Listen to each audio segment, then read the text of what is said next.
मेरी 4 बीवियां हैं। मैंने कभी अपनी बीवी का मोबाइल चेक नहीं किया, ना कॉल, ना मैसेज, ना व्हाट्सएप। मैंने कहा ना मैं चेक करता हूं, ना जिंदगी भर करूंगा, इसलिए मुझे तुम्हारे ऊपर एतमाद है। जिस दिन मुझे एतमाद न रहा, मैं तलाक देकर निकाह से निकाल दूंगा। ये चेकिंग मुझसे नहीं होती।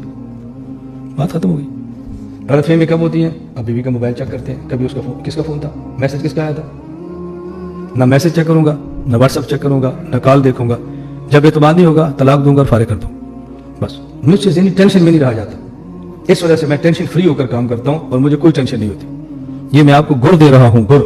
आप इसको पल्ले बांध लो। आप घर की जिंदगी से टेंशन फ्री होकर, बेनियाज होकर दीन का काम करोगे। आपकी घर वाली को आप पर एतमाद है, आप पूरा साल घर न जाएं और उसको यकीन हो मुझसे मोहब्बत करता है, किसी गैर औरत से ताल्लुक नहीं है, वो कभी तुमसे नाला नहीं होगी। आप हर रात बीवी के साथ गुजारो, उसके बेड के ऊपर सो और उसको ये बताओ कि दिल से मुझसे नहीं चाहता, किसी और को चाहता है, कभी आपकी हमआंगी बीवी से नहीं हो सकती।